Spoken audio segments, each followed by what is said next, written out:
창세기 4장은 가인과 아벨의 이야기로 시작이 됩니다. 가인은 하나님께 제물을 드렸으나 하나님은 그의 제물을 받지 않으셨고 아우 아벨의 제물만을 받으셨습니다. 이 사실을 알게 된 가인은 감정을 다스리지 못하고 분노에 사로잡혀서 아벨을 들로 데리고 나가 살해하게 됩니다. 하나님은 살인자 가인을 찾아오셔서 책망하시고 벌을 내리셨지만 동시에 그에게 표를 주어서 생명을 보존하게 하셨습니다. 그리고 가인은 하나님을 떠나 에덴 동편 롯 땅에 가서 자신의 삶을 시작합니다. 가인의 후손들은 도시를 건설하고 가축을 치고 악기를 만들고 금속을 다루는 등 외형적으로는 문명의 기토를 세워갑니다. 가인의 7대 손인 라멕은 타락의 절정을 보여줍니다. 라멕이라는 이름은 강하다라는 뜻입니다. 그는 자신의 이름이 뜬 만큼이나 이 세상에서 해볼 수 있는 것은 다 해보았고 성취하고 싶은 것은 다 성취해 본 사람이었습니다. 그렇지만 라멕은 이전보다도 타락한 모습을 우리에게 보여주고 있습니다. 그는 하나님의 창조 질서를 처음으로 무너뜨린 인물로서 두 아내를 맞이하여 일부 다처제를 시작했습니다. 그리고 자신에게 상처를 입혔다면서 무자비하게 소년을 죽인 뒤에 두 아내를 불러놓고 자신이 저린 사회를 아주 자랑스럽게 노래합니다. 하나님의 형상을 따라 지음을 받은 인간이 부른 최초로 부른 노래가 하나님을 찬양하는 것이 아니라 자기의 교만을, 그것도 복수극을 자화자찬하는 노래였습니다. 라멕의 이러한 모습은 인간의 교만과 잔인성이 너무나도 적나라하게 드러나고 있음을 보여주고 있습니다. 지난주에 살펴보았듯이 가인의 계보는 인간 문명의 눈부신 발전을 보여줍니다. 그러나 문명이 발전하지만 그 문명의 뒤안길에서 우리는 죄와 어둠과 고통이 드러나고 있는 모습을 또한 볼 수가 있습니다. 이런 사실에서 깨닫는 것은 문명이 아무리 발달해도 죄의 문제는 결코 해결되지 않는다는 것입니다. 왜냐하면 문명을 만드는 사람들이 바로 죄인이기 때문입니다. 그 죄성은 우리가 만든 문명 속에 반드시 드러날 수밖에 없습니다. 더구나 가인의 후손들이 발전시킨 그 문명 속에는 하나님이 계시지 않았습니다. 가인의 후손들의 족보에서 하나님의 이름은 한 번도 불려지지 않았습니다. 이런 사실은 4장 16절에서 가인이 여호와 앞을 떠나서 거주하였다라는 이 말씀에서 장차 그들이 어떠한 삶을 살 것인가에 대해서 이미 예고를 해주고 있는 것입니다. 그들은 열심히 인간 문명과 사회 발전을 위해서 공헌했습니다. 그리하여서 도시는 세워졌고 음악은 만들어졌으며 기술은 발전했습니다. 하지만 그 모든 것의 중심에는 여호와 하나님의 이름이 없었습니다. 그들이 만든 문화는 자기 이름을 드러내는 데만 집중되었고 하나님을 예배하는 경건의 모습은 사라졌습니다. 하나님이 없는 삶의 연장선상에서 세워진 그 문명은 결국 자기 중심성과 교만, 폭력으로 점철되었습니다. 그래서 이후 하나님이 없는 인간 세상은 철저히 약육강식에 따른 힘 있는 자들이 지배하는 무서운 세상이 되어버렸습니다. 사랑하는 여러분, 오늘의 우리 사회는 날이 갈수록 엄청나게 발전해 가고 있습니다. 10년 전, 20년 전은 말할 것도 없습니다. 우리가 젊은 시절이었던 1980년대만 해도 컴퓨터가 이렇게 발전할 것이라고는 상상도 못했습니다. 사람이 걸어다니면서 휴대폰으로 영상통화를 갖고 또 자동차가 알아서 자율주행을 하고, 여러분은 이런 세상이 올 것이라고 상상을 하셨습니까? 아마 상상하셨다면 그것은 새빨간 거짓말입니다. 지금 우리는 상상도 못했던 세계 속에서 살아갑니다. 요즘 이 발달된 문화가 우리를 얼마나 즐겁게 해주는지 모릅니다. 우리 손주 하준이 시간만 되면 페이스톡을 해가지고 얼굴 보면서 기분을 살립니다. 이게 과연 상상했던 세계였습니까? 상상하지 못했습니다. 앞으로 이게 어디까지 발전할 것인지에 대해서는 짐작조차 할 줄 못한 시대를 우리는 살아가고 있습니다. 미래에 발달된 기술 문명을 상상하면 솔직히 어떤 때는 살짝 두려워지기도 합니다. 인간이 만든 로봇이 스스로 감정을 느끼고 스스로 판단하는 사이보그로서 인간과 대적하는 공상과학 영화가 전혀 실현 불가능하지 않다라는 생각이 들기 때문인 것입니다. 오늘의 사람들은 유발이나 야발, 두발 가인과 같이 더 발달된 문명 사회를 위해서 헌신합니다. 이른 새벽부터 늦은 밤까지 뜁니다. 그러나 가인의 후손들이 이야기에서 깨달을 수 있듯이 하나님과 바른 관계를 갖지 않고 개별적으로 거듭나는 그리스도인이 되지 아니할 때에 우리의 삶은 라멕과 다를 바가 하나도 없다는 사실을 잊지 말아야만 합니다. 창세기 4장을 보면 인간은 문명을 발전시키지만 또 스스로 이름을 드러내고 했지만 하나님은 그 역사 속에서 여전히 침묵하고 계시는 듯합니다. 그러나 바로 그 어둠의 기록이 끝나는 4장의 마지막 절에서는 놀라운 반전과 전환점이 이루어집니다. 그것은 바로 하나님께 대한 회복의 첫 시도, 즉 믿음의 씨앗이 다시 심겨지는 장면입니다. 하나님께서는 여인의 후손을 통해 죄로 타락한 인류를 구원하시기를 계획하셨습니다. 그런데 가인이 아벨을 죽임으로써 그 어두운 역사 속에서 여인의 후손은 끝났다라고 사탄은 생각했을 것입니다. 그렇지만 그 어두운 역사의 끝에 하나님은 놀라운 반전을 준비하고 계셨습니다. 오늘의 본문은 어두운 역사의 끝자락에서 하나님의 죄로 인해서 파탄된 인류를 구원하시기 위해서 어떻게 시작하시는지를 보여주고 있습니다. 본문 25절 말씀입니다. 아담이 다시 자기 아내와 동침하며 그 아들을 낳아 그의 이름을 셋이라 하였으니 이는 하나님이 내게 가인이 죽인 아벨 대신에 다른 씨를 주셨다 함이며, 가인이 아벨을 살인한 이후 하나님 중심의 거룩한 씨가 사라지면서 인류는 완전히 망가져 가는 듯이 보였습니다. 아우를 살해하고 하나님 없는 삶을 살았음에도 불구하고 가인과 그의 후손들이 화려한 도시를 건설하고 인간 중심의 타락한 문화를 세워가는 모습에 답답한 마음을 금할 길이 없습니다. 도대체 하나님 뭘 하시는가? 세상을 그냥 손 놓고 계시는가? 더구나 라멕이 자신의 힘을 믿고 약한 소년을 잔혹하게 죽이고서도 영웅처럼 당당하게 자랑하는 그 모습 속에서 공의의 하나님이 계시지 않는 듯이 보여지기도 했습니다. 그러나 그 어두운 역사의 끝자락에서 하나님은 새로운 출발을 준비하십니다. 그것은 아담과 하와에게 셋이라는 아들을 주신 것입니다. 따라서 본문의 말씀은 단지 한 아들의 탄생에 관한 이야기가 아니라 하나님의 회복의 섭리가 어떻게 시작되는지를 보여주는 은혜의 메시지입니다. 가인은 아벨을 죽였고 이로 인해서 아담과 하와는 첫 자녀를 통해서 누렸던 기쁨이 순식간에 상실의 슬픔으로 바뀌는 고통을 겪어야만 했습니다. 그런 그들을 하나님께서 셋을 주셨습니다. 그들에게 셋의 탄생은 단순한 자녀의 추가가 아니라 치유의 시작이었습니다. 셋이라는 이름은 지정하다, 세우다라는 뜻을 가지고 있는데 이것은 하나님께서 다시 시작하신다라는 신호였습니다. 오늘 본문에서 하와의 고백은 상실의 아픔 이후에 드려진 믿음의 선언이자 회복의 시작이었습니다. 그리고 하와 이 고백에는 세 가지의 중요한 신앙적 요소가 담겨져 있는 것을 볼 수가 있습니다. 첫째는 하나님이 주셨다라는 고백에서 우리는 하나님의 주권을 인정하는 믿음을 보게 됩니다. 앞서 에덴 동산에 쫓겨난 하와가 첫 아들을 낳은 이후에 내가 여호와로 말미암아 덕남하였다라는 뜻으로 가인이라고 이름을 불렀습니다. 하와의 이 고백에는 감사의 표현 같지만 히브리어 원문을 보면 주어가 내가입니다.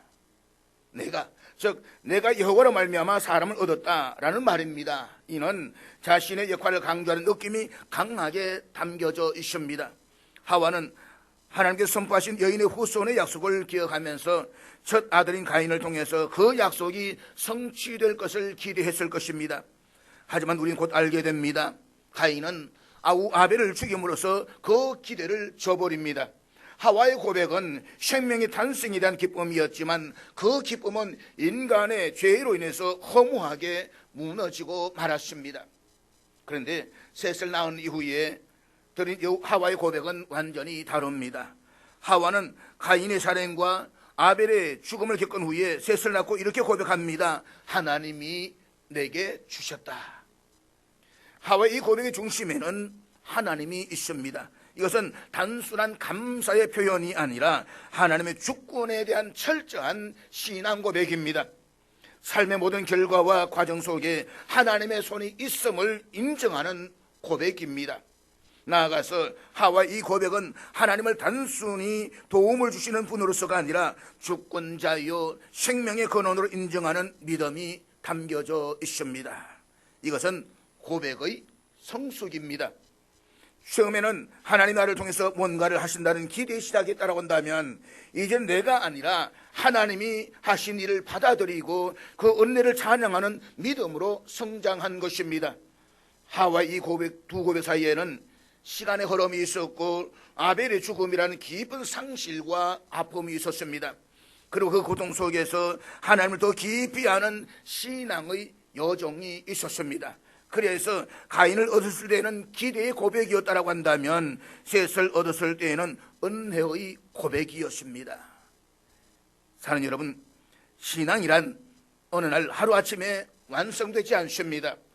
우리 처음에는 하와의 고백처럼 하나님의 이름을 언급하지만 그 중심에는 기대와 해석으로 말할 수가 있습니다. 그래서 어떤 일이 잘 되었을 때에 하나님을 언급하지만 그 중심에는 내가 했습니다, 내가 이루었습니다 라는 자부심이 담겨져 있는 것입니다. 그러나 시간이 지나면서 실패와 상실, 기다림과 고통 속에서 우리는 점점 하와로 바뀌어져 갑니다. 하나님이 하셨습니다. 이 고백만이 교만에서 겸손으로 자기 중심에서 하나님 중심으로 우리를 이끌어가게 되는 것입니다. 그럼 사랑하는 여러분, 지금 여러분의 고백은 어느 자리에 있습니까? 하나님의 나를 통해서 무엇인가를 해주시기를 기대하는 자리입니까? 아니면 모든 것을 주관하시는 하나님의 손을 전적으로 신뢰하며 그분의 은혜를 고백하는 자리입니까? 하나님이 내게 주셨다.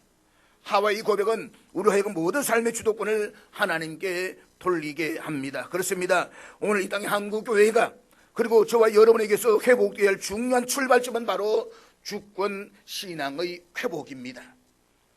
다시 하나님 주셨다라고 고백하며 우리의 모든 것이 오직 하나님의 주권적인 은혜로 말미암았음을 인정해야만 합니다. 하와의 고백은 처음에는 미성숙했지만 시간이 흐르면서 더 깊은 신앙으로 자라났습니다. 우리도 그렇게 변화되어져 가야만 합니다. 실패를 통해, 눈물을 통해 하나님의 선하심을 더 깊이 알게 되었을 때에 우리는 진정한 신앙을 고백하게 됩니다. 주님, 모든 것이 다 주님의 은혜였음을 압니다. 하나님이 다 하셨습니다. 이 고백이 오늘 우리의 고백이 될 수 있기를, 그리고 이 고백 위에 하나님께서 다시 믿음의 역사를 써내려가시기를 주의 이름으로 축복합니다. 둘째는 아벨 대신에 라는 고백에서 우리는 상실의 고통을 하나님 안에서 재해석하는 은혜가 있음을 보게 됩니다. 하와는 셋을 아벨 대신에 주신 하나님의 은혜라고 고백합니다. 이 고백 속에는 상실의 기억이 담겨져 있습니다. 아벨을 잃은 고통은 단순한 자녀의 죽음을 넘어서 가족의 비극이며 인류 최초의 살인이었습니다.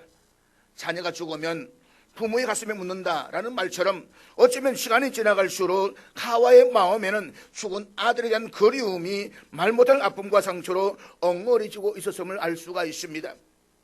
그런데 하와는 그 상실을 슬픔으로만 남기지 않았습니다. 그녀는 그 슬픔을 하나님의 은혜로 재해석합니다.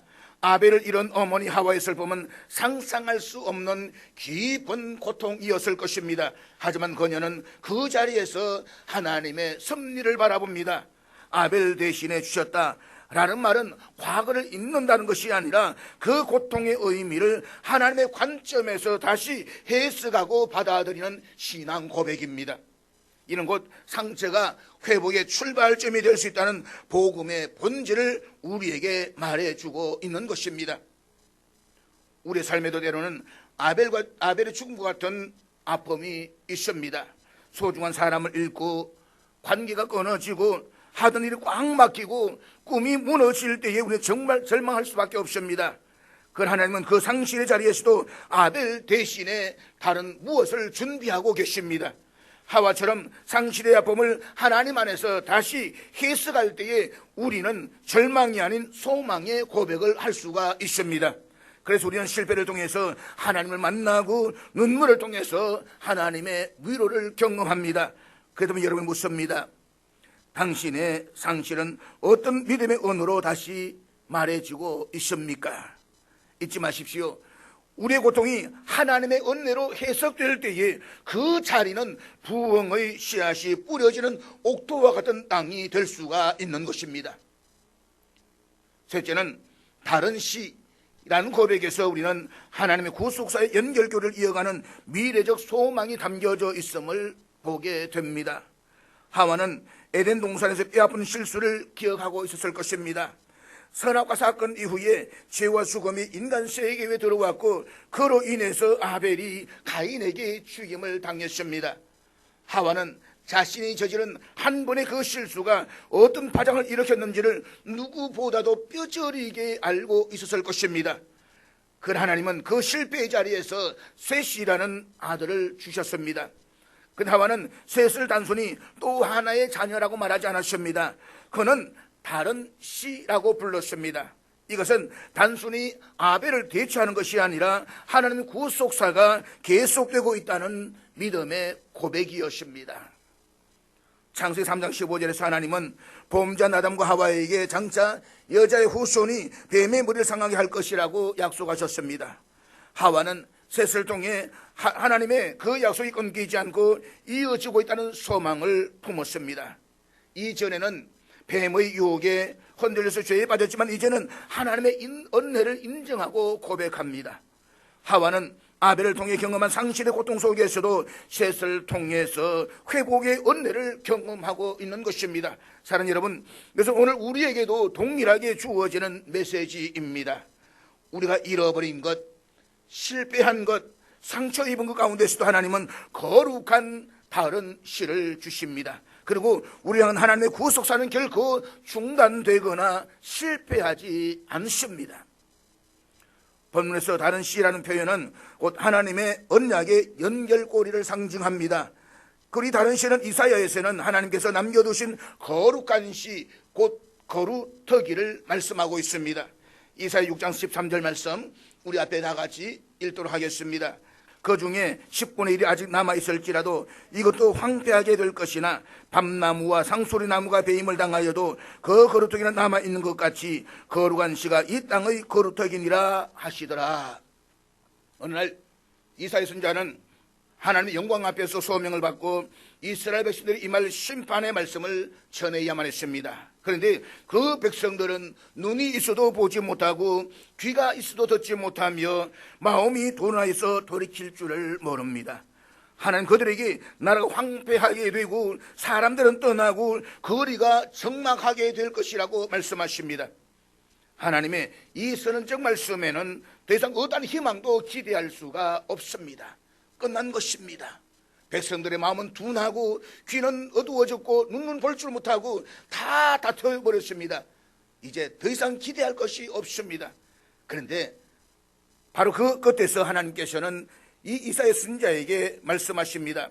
밤나무와 상수리나무가 배임을 당하여도 그 거루터기는 남아있는 것 같이 거룩한 씨가 이 땅의 거루터기니라. 사랑하는 여러분, 이것이 바로 복음입니다. 아무것도 남지 않은 것 같은 폐허 속에서도 하나님은 남겨두신 거루터기가 있다라고 말씀을 하십니다. 사실 거루터기는 보기에는 볼품없고 작고 초라합니다. 하지만 그 안에는 생명이 남아 있습니다. 시간이 지나면 그곳에서 삭이 트고 줄기가 자라나고 다시 생명이 자라나게 될 것입니다. 그렇게 하나님은 거루터기를 가리켜서 거룩한 씨라고 말씀을 하십니다. 거룩한 씨는 단순히 살아남은 자가 아닙니다. 죄악이 관영한 세상 속에서도 회개한 자, 순결한 자, 하나님의 말씀을 믿고 따르는 자들을 가리킵니다. 아합 왕의 시대에 바알에게 무릎을 꿇지 아니하고 바알에게 입맞추지 않은 7,000명이 바로 거룩한 씨요 거루터기였습니다. 이들은 땅에 뿌려져 새로운 시대를 일으킬 준비된 씨앗이었습니다. 사랑하는 여러분, 나무가 잘려나가면 끝이라고 생각하십니까? 아닙니다. 하나님의 관점에서는 이제 시작입니다. 하나님은 잘라내심으로써 새로운 시작을 여십니다. 교만을 자르고 불순종을 자르고 헛된 욕망을 자르십니다. 그리고 남은 거룩하기에서 새 일을 시작하십니다. 그러므로 인류를 하나님의 구속사는 인간의 실패나 죄로 인해서 결코 끊어지지 않습니다. 셋은 아벨이 죽고 가인이 타락한 이후에도 하나님 구속사가 계속해서 이어지고 있음을 우리에게 말해주고 있습니다. 아벨의 죽음 이후에 거룩한 씨를 계승해 주시는 것입니다. 악의 씨 가인 때문에 악이 번지기 시작했다고 한다면, 그러나 하나님께서는 의로운 씨를 주셔서 계속해서 대대로 하나님의 백성이 이 땅에 살게 만들어 가십니다. 그래서 셋을 주셨습니다. 셋에서 메시아의 조상이 되는 조상이 계속되는 것입니다. 그래서 이 줄기는 셋에서 시작해서 노아, 아브라함, 다윗, 그리고 마침내 예수 그리스도께로 이어집니다. 그리고 우리의 시대에 또 다른 시 거룩하기를 준비하십니다. 바로 저와 여러분이 우리 시대의 거룩한 시, 곧 거룩하기인 것입니다. 우리 하나님 안에서 다시 시작할 수가 있습니다. 다시 예배하고 다시 기도하고 다시 하나님의 말씀 앞에 설 수가 있는 것입니다. 오늘날 한국교회가 마치 가인의 계보처럼 방향을 잃어버리고 복음의 본질에서 멀어진 것처럼 보여질 수가 있습니다. 한국교회는 많은 것을 잃었습니다. 사회적 신뢰와 영향력, 다음 세대 본질적 복음의 감동까지도 잃어버린 듯 보입니다. 그렇지만 우리는 믿습니다. 하나님은 여전히 다른 시를 준비하고 계십니다.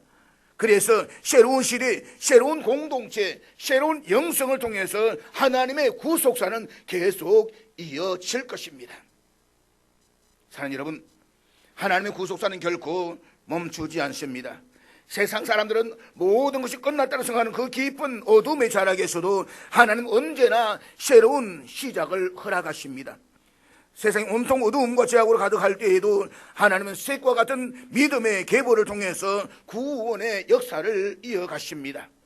지금 한국교회가 위기를 겪고 있지만 이 땅을 위해, 하나님의 영광을 위해 하나님 다시 한번 셋을 일으켜 세우시는 줄로 믿습니다. 청년 시대가 떠나가고 세속화가 깊어져도 하나님은 반드시 다시 시작하십니다. 그러므로 우리가 해야 할 일은 바로 이 구속사의 줄기에 순종함으로써 다시 참여하는 것입니다. 여기 다른 시는 오늘 교회의 다음 세대일 수도 있습니다. 때로는 한 명의 헌신된 성도, 기도하는 어머니, 복음 앞에 정직한 목회자가 그 씨앗이 될 수가 있습니다. 우리는 이 시대의 다른 씨를 심고 키우고 보호해야만 합니다. 하나님 반드시 그 씨앗을 통해서 구속사를 완성해 갈 것입니다. 하나님이 놀라운 은혜를 붙드는 저와 여러분, 우리의 신앙의 출발점이 될 수 있기를 주의 이름 축복합니다. 잊지 마십시오. 회복의 가능성은 인간에게서 오는 것이 아니라 하나님이 주시는 새로운 시작에 있습니다. 회복은 인간의 전략이나 프로그램이 아닌 오직 하나님의 주권적 은혜로부터 시작이 됩니다. 한국교회가, 우리의 가정과 우리 교회가 다시 살아나기 위해서는 이 신앙의 고백이 다시 회복되어져야만 합니다. 우리가 눈물의 골짜기에서 여전히 하나님을 바라보며 이 고백을 드릴 수가 있을 때에 하나님 반드시 거룩한 다른 시, 곧 거룩하기에서 새싹을 돋아나게 하실 것입니다. 본문 26절 말씀입니다. 셋도 아들을 낳고 그의 이름을 에노스라 하였으며 그 뒤에 사람들이 비로소 여호와의 이름을 불렀더라. 셋이 아들을 낳고 그 이름을 에노스라고 불렀습니다. 에노스라는 이름은 연약한 자, 죽을 수밖에 없는 존재라는 의미입니다. 셋이 아들의 이름을 에노스라고 지은 이유는 분명합니다. 셋은 자신의 큰형 가인이 둘째 형 아벨을 죽였다는 비극적인 사실을 알고 있었을 것입니다. 그리고 그 큰형의 자식들이 어떻게 되어가는지를 살아오면서 쭉 지켜보았습니다. 사실 화려했던 가인의 후손들의 족보는 창세기 4장 16절 24절 이하에서는 더 이상 나타나지 않습니다. 이것은 그들의 마지막이 족보로 기록할 수 없을 정도로 비극적이며 그 혈통이 단절되었음을 의미하고 있는 것입니다. 한때 세상 다 가진 듯이 성공하고 화려한 인생을 사는 듯 했지만 그들의 마지막은 불나방처럼 허무하게 끝나고 말았습니다.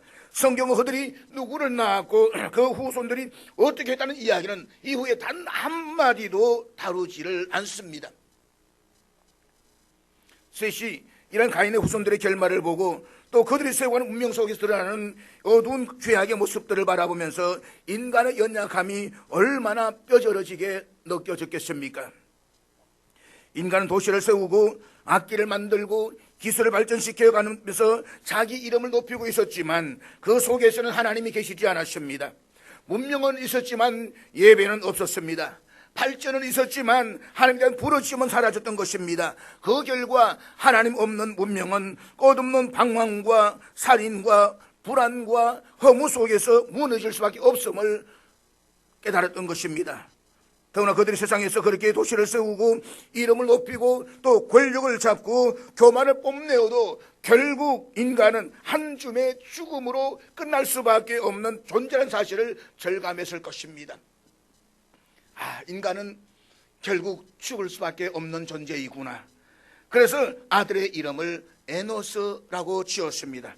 바꾸고 말하면 무슨 뜻이겠습니까? 하나님, 저는 너무나도 연약합니다. 내가 죽을 수밖에 없는 존재라는 사실을 평생 잊지 않고 살겠습니다 라고 하는 고백인 것입니다. 세상에서 권세를 부여잡고 최고의 권리를 잡았다라고 할지라도 그도 시간이 되면 내려옵니다. 그리고 때가 되면 한 줌의 흙으로 사라져버리고 맙니다. 이 사실을 에노스, 이 셋이 깨달은 겁니다. 그래서 아들의 이름을 에노스라고 지었습니다.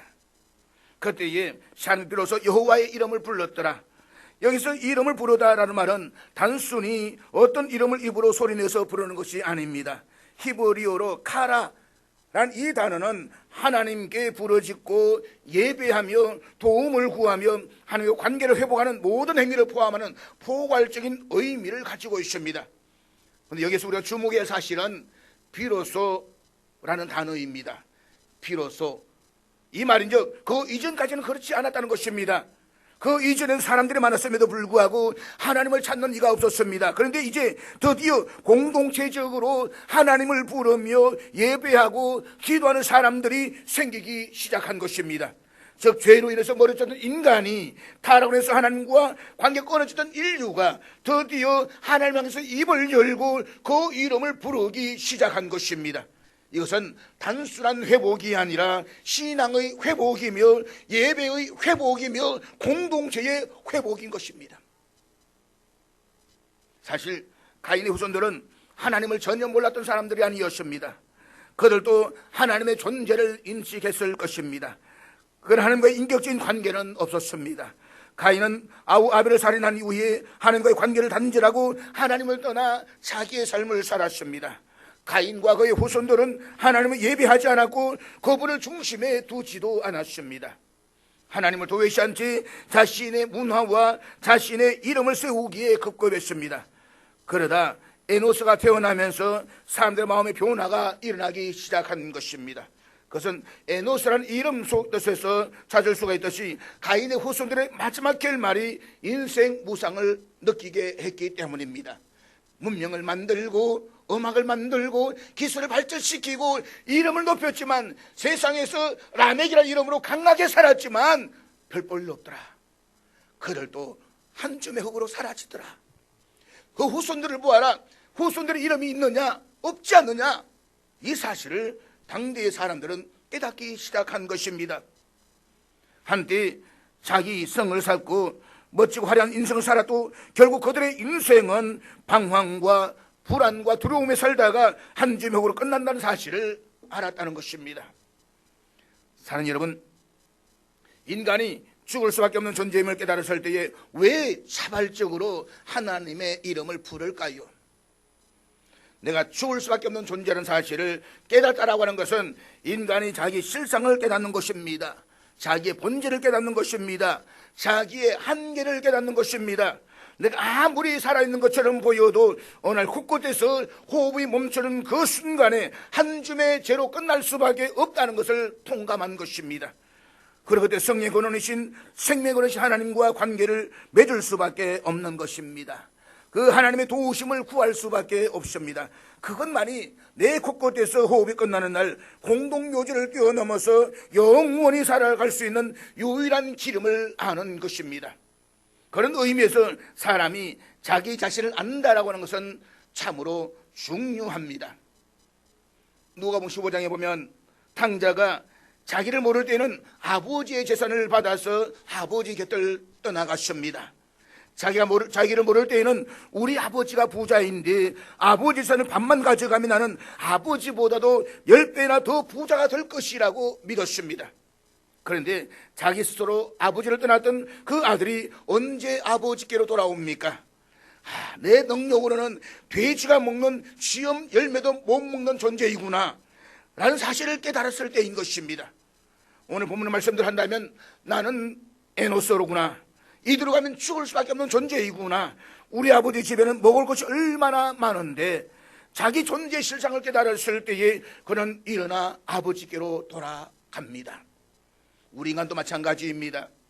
그랬을 때 자녀들의 가장 중요한 교육은 뭐니 해도 신앙교육입니다. 신앙교육은 예배 사람이 되게 하는 것입니다. 그런데 왜 예배를 드려야 하는 것입니까? 우리가 바로 에노스이기 때문입니다. 지금 셋이 얼마나 지혜로운 아버지인지 자기 자식에게 어릴 때부터 인생은 에노스라는 것을 가르쳤습니다. 중요한 것은 이 족보가 그리스도의 족보가 되었습니다. 그렇습니다. 자신이 에노스인 것을 아는 사람만이 그리스도에게 자기를 접붙입니다. 어머니가 회개를 했다고 자식이 절로 의인이 되는 것이 아니고 자식도 개별적으로 그리스도 안에서 거듭나야만 합니다. 그러기 위해서 우리도 자녀들에게 신앙 교육을 제대로 바르게 시켜야 하는 것입니다. 아담과 하와를 보십시오. 이들 부부에게는 가인과 아벨이라는 두 아들이 있었습니다. 그런데 똑같은 부모 밑에서 자랐는데도 불구하고 왜 하나님의 때가 되었을 때에 아벨은 하나님께서 기뻐하시도록 제사를 드렸고 가인은 자기 편한 대로 제물을 드렸습니까? 아마도 하와는 첫 아들을 낳고서 이 아들이야말로 하나님이 약속하신 그 여인의 후손이 아닐까? 이 아이가 뱀을 찾아내어서 그 머리를 깨뜨리고 우리를 다시 에덴 동산으로 돌아가게 할 그 아들이 아닐까라는 믿음을 가졌던 것으로 보여집니다. 그래서 아들의 이름을 가인이라고 지었습니다. 가인의 이름의 뜻은 어돔이라고 했습니다. 내가 여호와로 말미암아 등남하였다. 가인이 여인의 후손일지 모른다는 생각에 가인은 어렸을 때부터 많은 기대 가운데서 살았을는지도 모릅니다. 네가 여인의 후손일 수 있어. 네가 뱀을 찾아내서 머리를 깨뜨리고 우리를 다시 에덴 동산에 데려갈 수가 있을 거야. 그러니까 가인은 아버지 밑에서 굉장한 긍지를 가지고 살아갈 수가 있을 것입니다. 그러나 어느 날 자기 교만에 빠지니까 자기 스스로 하나님이 되었습니다. 아마 가인은 생각합니다. 내가 여인의 후손이다. 하나님이 자기 아래로 보였습니다. 그러니까 하나님이 자기가 드리는 제물을 받지 않았을 때에 대놓고 화를 냈던 것입니다. 그런데 아벨의 이름은 허무하다는 뜻입니다. 아담과 하와가 하나님의 용서를 받고 행복하게 살면서 가인을 낳았습니다. 정말 아름다운 가정을 일구었습니다. 그러나 이 세상의 삶이 아무리 아름다워도 에덴 동산에 비하면 허무하지 않겠습니까? 이 세상 삶 자체를 목적으로 삼으면 허무하게 끝날 수밖에 없습니다. 그것을 깨달았습니다. 그래서 둘째 아들의 이름을 허무하다라는 뜻의 아벨이라고 지었습니다. 그러니까 둘째 아들에게는 이 세상에서 열심히 살되 이 세상을 목적으로 살면 그 인생은 허무하게 끝날 수밖에 없다는 것을 가르쳤다는 사실을 알게 되는 것입니다. 그래서 아벨은 허무한 인생이 주님 안에서만 영원한 의미를 지닐 수 있기에 제물을 바쳐도 하나님 중심으로 바쳤고, 인생이 허무하다는 사실을 깨닫지 못했던 가인은 자기 스스로 하나님이 되었다는 사실을 우리가 알게 되는 것입니다. 그래서 셋은 신앙교육의 중요성을 알고 하나님께 예배하는 사람이 되게 하기 위해서 어릴 때부터 인간은 에노스다 라는 사실을 가르친 것입니다.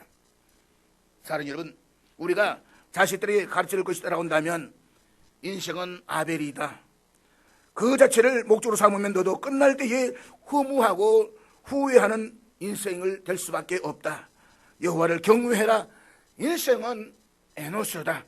언젠가 우리는 한 줌의 흙으로 돌아간다. 네가 영원한 생명을 얻기 위를 원한다라고 한다면 하나님을 위해서 살아라. 우리는 이것을 가르쳐야 되는 것입니다. 이것을 우리 자식들에 가르치는 지혜로운 부모가 되어야만 합니다. 그러려면 우리가 바로 그런 삶을 살아야 되지 않겠습니까? 우리가 그런 삶을 살면서 우리 자식들에게 그런 신앙 교육을 할 때에 우리의 족보를 통해서 그리스도께서 역사하실 것입니다. 한 가지 분명한 사실은 지난밤에 잠자리에 들었다가 오늘 이 시간에 되기까지 지구 땅 위에 수많은 사람들이 이 세상을 떠나갔을 것입니다. 그들 가운데에서 세상을 목조 삼았던 사람들은 모두가 허무하다라고 후회하고 가슴을 치며 이 세상을 떠나갔을 것입니다. 기억하십시오. 인생은 에노스입니다. 누구든지 언젠가 하나님이 작성하신 그 때가 되면 곳곳에서 호흡이 멎고 한 줌의 흙으로 돌아갈 수밖에 없습니다. 우리는 이 사실을 잊지 말아야 합니다.